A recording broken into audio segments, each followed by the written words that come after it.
Et ce à quoi vous avez fait allusion il y a un instant, j'y reviens, c'est une réunion qui a eu lieu le 17 mars 2007, à laquelle j'ai été mêlé par le plus grand des hasards, parce que j'avais des jours en retard, il fallait que je vienne pointer. Donc avec ma carte, je suis rentré, et là, il y avait des nœuds papes partout. Le pape, l'hyperclasse, en fait. Ah bah, c'était top, la super classe invisible. Et je reconnais Kissinger. Il y avait Brzezinski, il y avait des grands patrons, Anne Lauvergeon, il y avait avec des petites tables très bien achalandées. Et ils parlaient entre eux, puis il y a eu les discours, et je suis resté jusqu'au bout. Et en fait, ce que j'ai compris, c'est que c'était la trilatérale branche Europe. Ils étaient 400. Et il disait qu'il faut détruire les nations. Il disait qu'il faut détruire l'homogénéité des nations. Très intéressant. Pour pouvoir augmenter les marchés. Avoir le marché planétaire de masse. Et c'est eux qui ont inventé le mot gouvernance mondiale. Ils parlaient du réchauffement climatique. Ils disaient que dans les écoles, au lieu de dire aux enfants « sauvez votre pays, sauvez votre région, sauvez l'arbre qui est en face de chez vous », non, sauvez la planète, c'est là. Et ils parlaient de la nécessité de réunir dans le même combat les deux libéralismes, le libéralisme économique, en faisant sauter les frontières, et le libéralisme sociétal. Ils ont le droit de discuter entre eux, ce sont des chefs d'entreprise, vous discutez aussi avec des chefs d'entreprise, ils l'ont fait au Parlement européen, et pas forcément un complot. Absolument, c'est pas forcément un complot, ils n'ont pas besoin de comploter, ils ont le pouvoir. Ce que m'a dit un jour François Fillon, je lui ai dit, mais pourquoi tu vas au groupe Bilderberg? Parce qu'il est rentré, il a été agréé par le groupe Bilderberg, de même que son ami Alain Juppé l'année d'après. C'est quoi? Dans l'Évangile, on dit, faut pas mettre la lumière sous le boisseau. Ça vaut pour la franc-maçonnerie aussi. Pourquoi ils se cachent, ces gens-là? Pourquoi ils se cachent?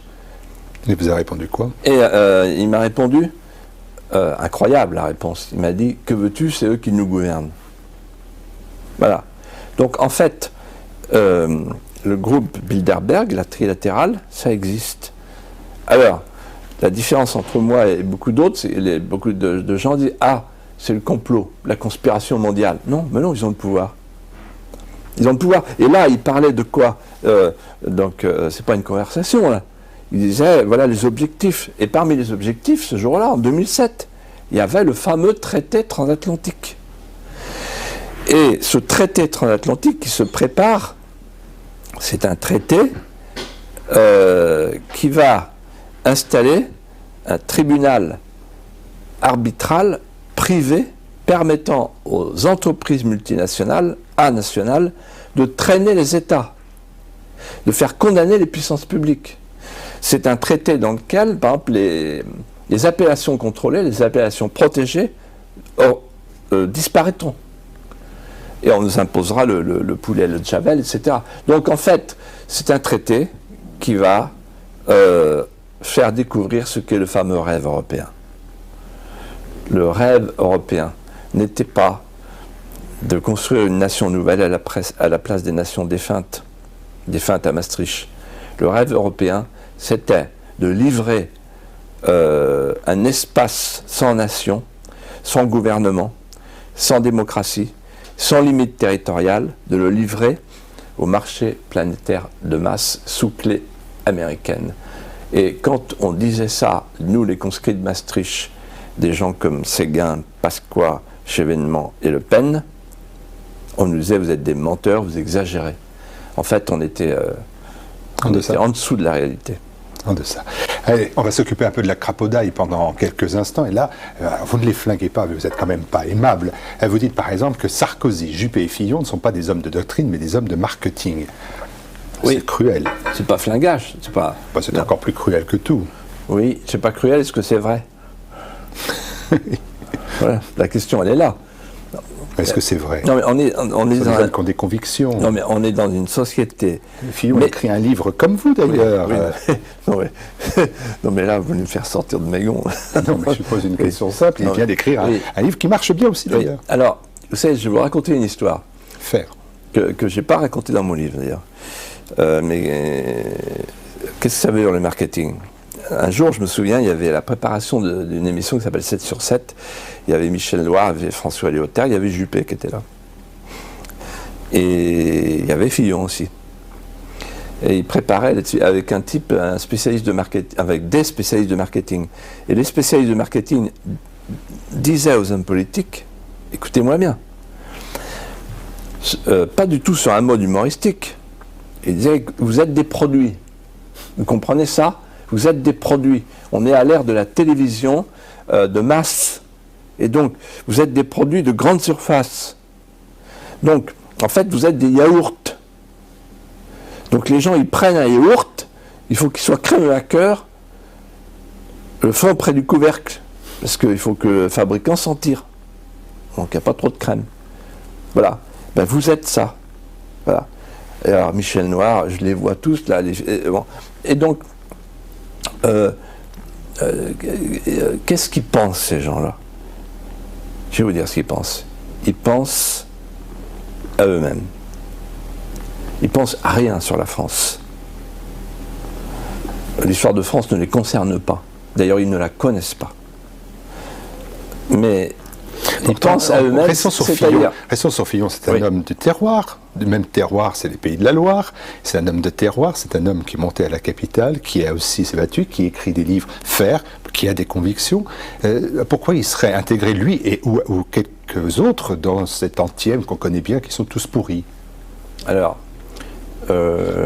Fillon, je le connais bien, il est né... je sais, c'est pour ça que je vous pose Fillon en priorité. Vendéen, et il m'a raconté un jour, quand il était attaché parlementaire de Joël Le Teul, j'ai quitté la Vendée parce qu'elle est blanche. Moi, je veux faire une carrière politique, donc je ne peux pas rester en Vendée.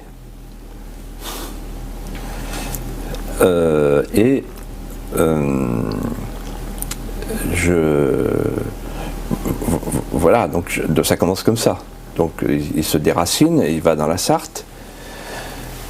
Et après, j'ai eu de nombreuses conversations avec lui. Fillon, en fait, il fait partie de cette génération qui considère le pouvoir non pas comme une promesse d'autoritas, mais comme une consommation. C'est le consumérisme politique, c'est l'hédonisme politicien. Et d'ailleurs, on voit bien la différence. Regardez, c'est d'ailleurs intéressant à observer pour quelqu'un comme vous. Il y a le livre d'un fantôme, là, qui est parti depuis 6 ans, qui n'est plus rien. Sinon, créateur, entrepreneur du Puy du Fou. Mais enfin, ça n'a rien à voir avec la politique. Qui écrit un livre politique, on est à 100 000 et plus, premier livre hebdo. Et pendant ce temps-là, le pauvre Juppé se traîne. Et Fillon, il est déjà dans les abysses par rapport à moi. Donc ça veut dire qu'en fait, les gens ne se trompent pas entre la métapolitique et la politique. Pourquoi? Parce que moi, ce que je dis et ce que j'ai vécu, c'est la tradition de Saint-Louis, tradition de Jeanne d'Arc, tradition capétienne. Le pouvoir est un sacrifice.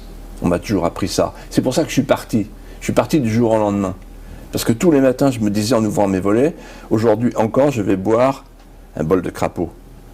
Mais un jour, je partirai. Il faut savoir partir. Il faut savoir se détacher. On n'est pas là pour le pouvoir, on est là pour servir. Le pouvoir est un sacrifice. La politique sacrificielle. Aujourd'hui, l'hédonisme politicien. On fait carrière. Et les gens le sentent. Et c'est horrible. Parce que pendant que les gens se traînent dans la misère, dans l'angoisse, dans le sentiment de dépossession d'eux-mêmes avec l'islamisation de la France, les hommes politiques, eux, se pavanent dans les médias, dans les instances de marketing, pour construire leur profil, dessiner leur parcours. Ils s'occupent pas Sarkozy et Hollande compris? Ah mais Sarkozy et Hollande, c'est emblématique. Le fin du fin. Vous savez, ils étaient, je me souviens d'une photo, je ne sais pas si vous vous nommez Paris Match, au moment du référendum de 2005, ils étaient tous les deux assis, pour être à la bonne taille, sur des tabourets, en photo. Tous les deux, ils se souriaient. À la ligne de Paris Match, oui. Et alors, Sarkozy, moi, j'ai pas d'acrimonie. Il est plutôt sympathique. Mais c'est un soumis à un dhimmi.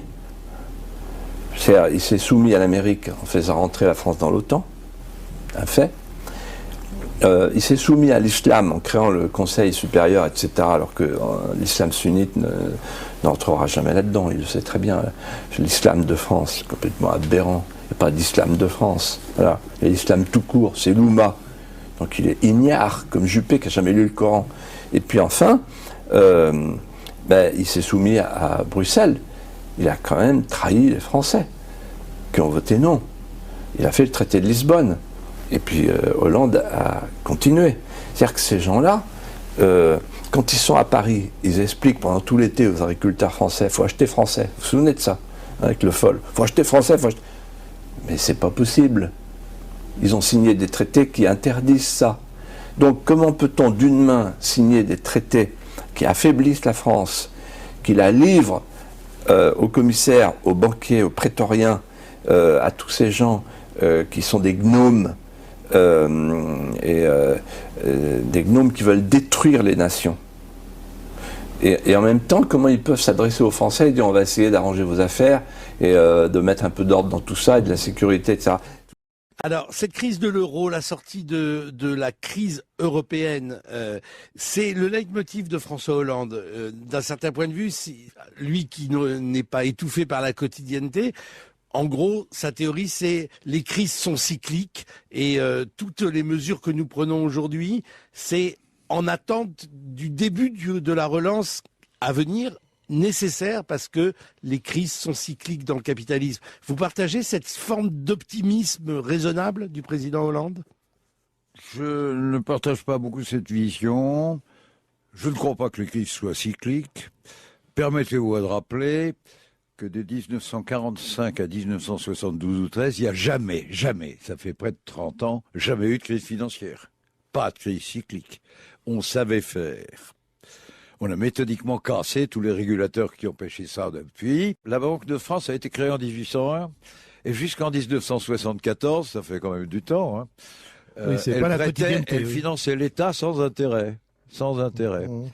Si on était resté là, aujourd'hui, avec tous les emprunts qu'on a fait depuis, puisqu'on emprunte tous les ans, la dette publique française serait de 16 ou 17% du produit national brut. C'est l'évolution de la dette publique avec et sans intérêt. Là, c'est la dette publique en noir, c'est la dette publique depuis 1979. Vous voyez qu'on est passé de 21% du PIB à 78% du PIB en 2009. Maintenant, on est à plus de 80%. Vous en avez entendu parler dans les journaux. Et on explique dans les journaux que c'est de la faute du train de vie sardanapalesque des fonctionnaires, ça c'est l'extrême droite qui dit ça, ou des Français et des transferts sociaux. On ne cesse d'expliquer ça. Et tout le monde, la gauche, l'UMP, tout le monde y va de son truc en disant il faut absolument réduire les déficits publics. C'est d'ailleurs exigé par la Commission européenne.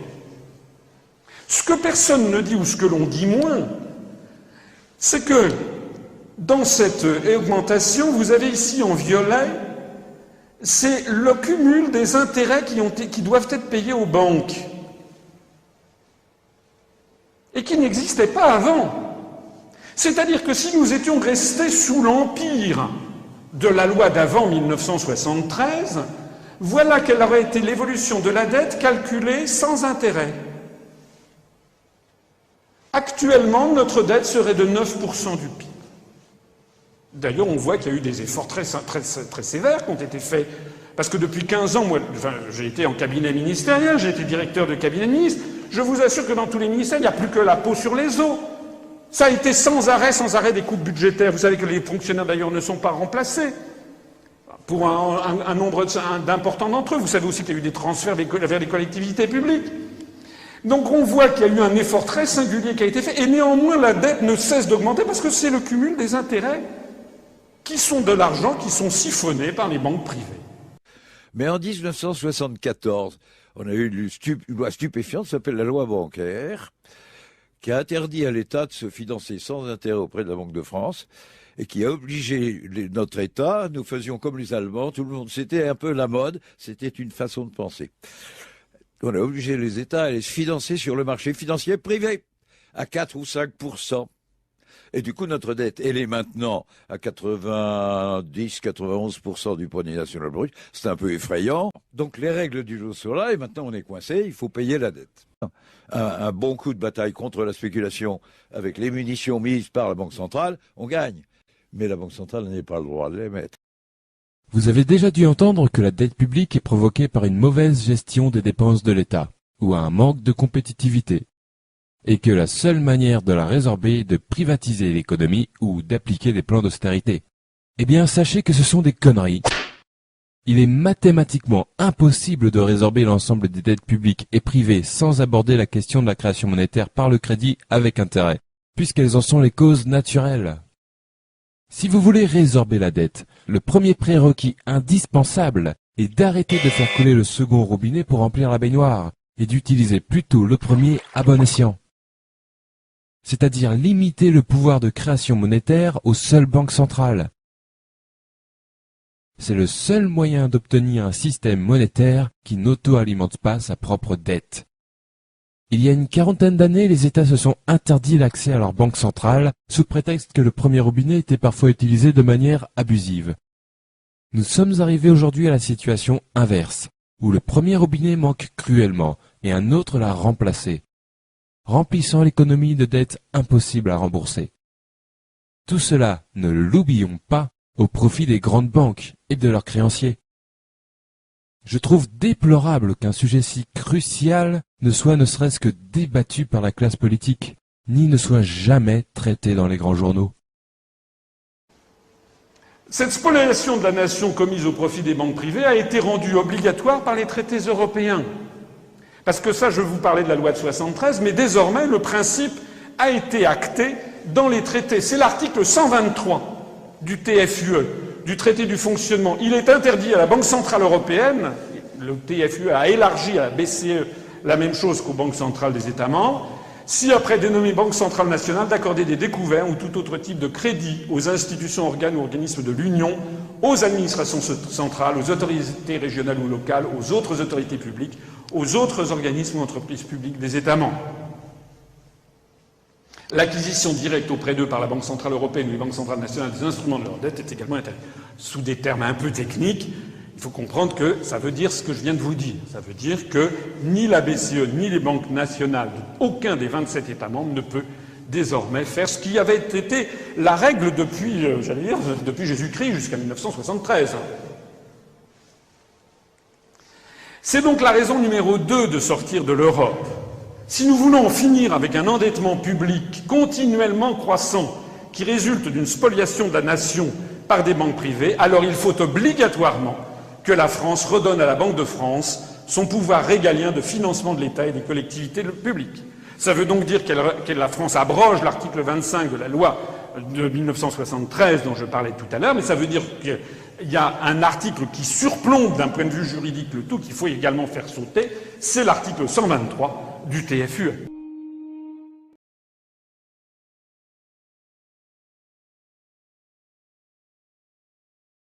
Moi, j'ai été prof de droit d'économie.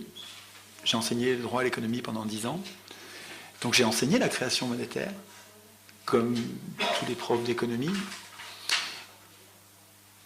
Et je l'ai enseigné comme aujourd'hui c'est enseigné, c'est-à-dire que c'est pas de façon critique du tout. On décrit, on dit, voilà, c'est comme ça, les banques privées créent la monnaie, ensuite elles vont se refinancer en fonction de leur part de marché, elles vont se refinancer auprès de la Banque centrale.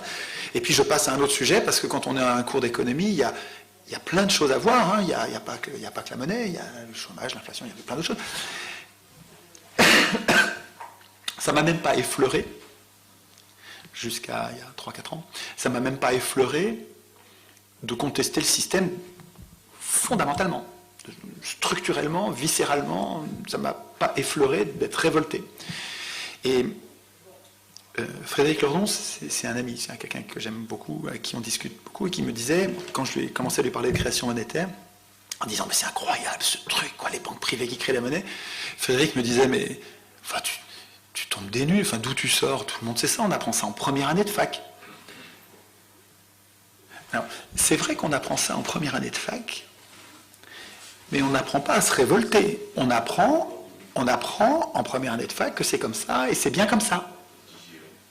Mais c'est pas pareil que si on la prenait en disant « Et qu'est-ce que vous en pensez ?»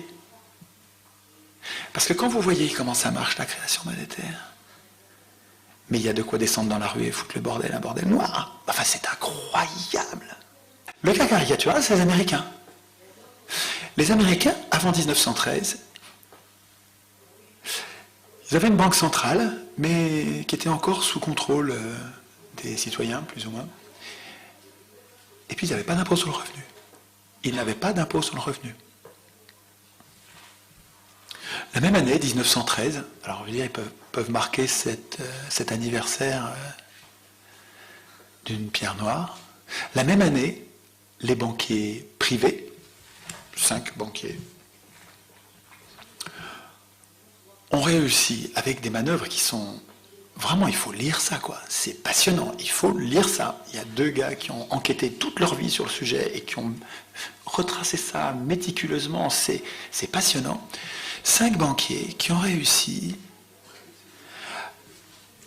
à obtenir que quand l'État américain a besoin d'argent, il n'y a pas de problème. C'est nous, les banquiers privés, qui allons lui donner, qui allons lui prêter, avec un intérêt de 6%. C'est incroyable. C'est génial. C'est génial. Depuis, alors ils n'étaient pas endettés à l'époque, du tout, les États-Unis n'étaient pas endettés. Aujourd'hui, la Fédérale Réserve, alors ils ont décidé de s'appeler Federal Reserve pour que ça ne sente pas. La banque centrale privée, les Américains ne voulaient pas de banque centrale, ils ne voulaient pas la domination de Wall Street, ils ne voulaient pas, ils savaient que c'était dangereux, ils n'en voulaient pas. Et ils ont fait un truc malin, ils ont dit on va l'appeler Federal Reserve. Mais ils ont gobé ça, ils ont voté ça à Noël à l'arrache, ils se sont fait enfumer. Et alors depuis, la dette ne fait que grimper, mais grimper. Et la même année, ils ont inventé l'impôt sur le revenu. C'est le même président Wilson qui a mis en place les deux. Et l'impôt sur le revenu, écoutez, je ne sais pas si ça a été conçu comme ça, mais on dirait que ça, tout se passe comme si, et c'est comme pareil en France, hein, plus tard, mais pareil en France, tout se passe comme si, premier temps, je commence par endetter l'État à mon endroit, moi banquier, je commence par faire que l'État me doive de l'argent, et ensuite, pour que l'État ait de l'argent, je fabrique un nouvel impôt qui va servir à financer cet argent-là. Et finalement, je fais bosser les Américains pour moi, quoi, hein, et moi, je continue à faire rien d'autre que m'acheter mon yacht, mon machin, comme Veblen disait. Mais attends, mais c'est que ça marche vachement bien, et finalement, l'impôt sur le revenu, il prend tout le service de la dette aux États-Unis. C'est-à-dire que toute la masse monétaire des États-Unis, qui est de la dette, évidemment, il faudra qu'on prenne le temps d'expliquer ça, la monnaie, c'est de la dette. De la dette de l'État ou de la dette de la banque, mais c'est que de la dette. En France, c'est pareil. Tout ce que vous payez en impôt sur le revenu, 100% de ce que vous payez, ne sert pas à faire marcher les hôpitaux, les écoles, les services publics. Pas du tout. Ça part tout dans le service de la dette, c'est-à-dire que ça part dans les poches des riches qui ont prêté à l'État, parce que l'État a renoncé à créer lui-même la monnaie dont il a besoin. L'État, c'est l'État. Nous, en fait, nos représentants, en fait, des félons, des traîtres ont obligé l'État, nous ont obligés à nous endetter auprès d'acteurs privés, donc des gens qui, par définition, ont de l'argent. S'ils peuvent nous prêter, c'est qu'ils ont de l'argent. À nous endetter auprès de ces gens-là, en leur payant un intérêt. Et cet intérêt, alors il a grandi depuis 1973. Et si vous regardez les déficits de chaque année, ils sont égaux au service de la dette. C'est-à-dire que s'il n'y avait pas la dette, on serait resté à peu près, grosso modo, on serait resté à peu près à l'équilibre, à peu près. C'est-à-dire qu'en fait, le déséquilibre, c'est la formation de la dette et le service de la dette, pas le remboursement. C'est inaccessible le remboursement, ça fait trop d'argent. Le service de la dette, juste les intérêts, l'État le prend par l'impôt sur le revenu et le donne aux riches. Purée, Mais c'est incroyable qu'on accepte un système pareil. C'est juste incroyable qu'on accepte. C'est incroyable qu'on appelle représentants des gens qui sont capables de nous trahir au dernier degré comme ça. Quand vous faites les milliards et que vous regardez ce qui nous manque pour la Sécu, vous regardez ce qui nous manque pour la retraite, vous regardez ce qui nous manque pour EDF, GDF, tous les services publics, mais attendez, mais vous avez tout ce qu'il faut. Vous avez tout ce qu'il faut.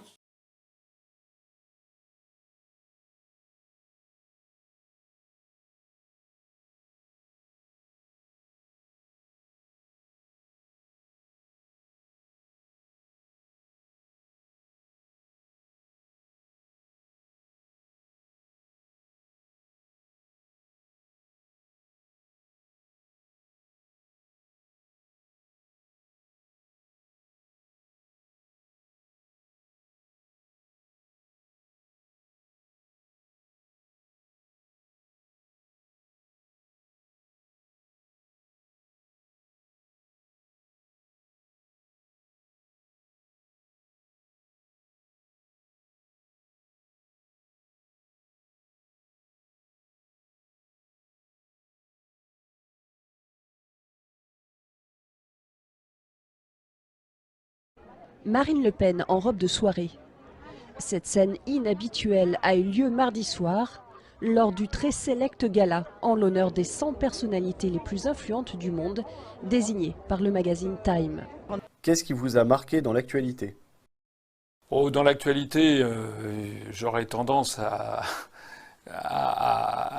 relever ce fait divers, mais qui n'est pas totalement un fait divers, de Madame Le Pen, qui a été invitée avec son compagnon Louis Alliot, qui a été invité au gala de Time Warner à New York le 22 avril. Alors, c'est quand même un phénomène très significatif de la scène politique française. Parce que le magazine Time, qui est champion d'ailleurs pour trouver les hommes de l'année. Je rappelle qu'en 1931, Time Magazine avait choisi comme homme de l'année Pierre Laval, qui sera fusillé en 1945 en France pour collaboration avec l'ennemi. Bon, le fameux Pierre Laval qui avait dit « Je souhaite la victoire de l'Allemagne nazie, parce que sinon demain le bolchevisme s'installera partout ». Bien. Le même magazine Time qui avait, je crois, en 1938, fait d'Adolf Hitler l'homme de l'année. Bon. Alors, eh bien maintenant, alors c'est pas l'homme de l'année, on n'en est pas encore là, mais ça va peut-être venir. En tout cas, Madame Le Pen a été propulsée par Time, le magazine Time, au rang des 100 personnes les plus influentes du monde. Eh bien, les 100 personnes les plus influentes du monde. Bien. En réalité, évidemment, tout ça, c'est une façon pour les États-Unis, pour les dirigeants américains, plus exactement pour l'oligarchie américaine, de promouvoir inlassablement Madame Le Pen. Nous nous expliquons pourquoi. On explique que Madame Le Pen s'est rendue en 2011, juste avant les élections présidentielles. En décembre 2011, elle s'est rendue aux États-Unis, où elle a fait des rencontres diverses et variées. Et comme par miracle, suite à ces rencontres, eh bien, d'un seul coup, les grands médias si indépendants de notre beau pays se sont ouverts comme par miracle. Il n'y en avait que pour Madame Le Pen par-ci, Madame Le Pen par-là. Je rappelle par exemple qu'aux dernières élections départementales, même le CSA a été obligé de tiquer quand il a tiré la sonnette d'alarme en disant c'est quand même bizarre que sur LCI, pendant les 15 premiers jours de février, le Front National a bénéficié de 55% du temps d'antenne. Et BFM a bénéficié de 44%. En gros, le Front National est propulsé sur absolument tous les grands médias. Je rappelle que pour ce qui concerne l'UPR, nous avons eu droit à 0. Pas très exactement, on a eu droit à 3 minutes 20 secondes sur LCI avec Vincent Brousseau à 23h20, un jour de semaine, sur une question très technique concernant l'euro. Voilà. Mais nous, on a eu droit à 0. Bon. Donc en réalité, le Front National est propulsé, et là, c'est une nouvelle marche sur le podium, sur cette espèce de festival de Cannes de Madame Le Pen et du Front National propulsé par les Américains. Il faut quand même relever deux choses qui sont importantes. La première, c'est qui Time ? Le magazine Time est possédé par un groupe qui s'appelle Time Warner, et il est intéressant d'aller examiner quels sont les actionnaires de Time Warner, qui sur une affaire de cette nature, ont forcément donné leur feu vert. On ne propulse pas au niveau planétaire Madame Le Pen comme ça. Il faut quand même qu'il y ait des gens qui se soient prononcés en faveur. Alors, parmi les actionnaires de Time Warner, eh bien, il y a d'abord Capital Research. Capital Research and Management, qui possède notamment American Funds et qui possède des parts de 8 à 10%, de 5 à 8-10% dans un grand nombre de grandes entreprises françaises, mais aussi allemandes, etc. Et je rappelle par exemple qu'en France, Capital Research possède 5 à 10% des parts dans du capital de Accor, de Schneider, de Veolia, de Michelin, de la Société Générale, mais aussi de Bouygues. De Bouygues qui possède par ailleurs TF1. J'en parle dans une de mes conférences. Donc ça, c'est l'un des premiers actionnaires de Time Warner. Il y a un deuxième actionnaire, c'est JP Morgan, une des deux très très grandes banques d'affaires avec Goldman Sachs. Je ne fais pas de dessin. C'est l'oligarchie financière américaine dans toute sa splendeur. Un des troisièmes actionnaires de Time Warner, c'est un groupe qui n'est pas très connu, mais qui mériterait de l'être, qui s'appelle Vanguard. Vanguard Group, qui possède des parts dans Monsanto. Vous savez, Monsanto, c'est ce fameux grand groupe industriel qui passe son temps à promouvoir les OGM, le maïs 501 et autres, et à faire son lobbying à Bruxelles. Le Bruxelles, d'ailleurs, où toute la Smala Le Pen brille par son absence, sauf au moment d'encaisser les chèques mensuels de leur salaire. Bon, Vanguard Group, qui possède également des parts dans Exxon. Et puis enfin, comme on dit à New York, the cherry on the cake, la cerise sur le gâteau, eh bien c'est que l'un des actionnaires de Time Warner s'appelle en fait BlackRock. BlackRock, rocher noir, c'est un peu mystérieux comme nom, c'est un fonds d'investissement lui aussi. C'est une société d'investissement qui est ultra puissante dans l'ombre, qui exerce un pouvoir très très important, un pouvoir d'influence à Wall Street ou dans les allées du pouvoir à Washington. Et parmi les grands actionnaires de BlackRock, on découvre les Rothschild. On découvre également sa gracieuse majesté, Élisabeth II, avec sa fortune personnelle. On y découvre Warren Buffett, qui est l'un des principaux milliardaires américains, deuxième ou troisième fortune mondiale. On y découvre également l'inénarrable George Soros, le responsable des révolutions de couleur. Voilà.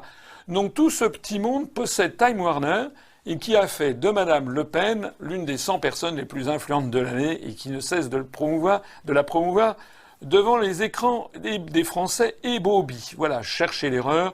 En réalité, ce qui est en train que tout ceci confirme, c'est ce que ne cesse de dire l'UPR depuis sa création. Le Front National est un leurre qui est placé pour empêcher les Français de récupérer leur souveraineté et leur indépendance nationale. Et nous recueillons la confiance de millions et millions de Français.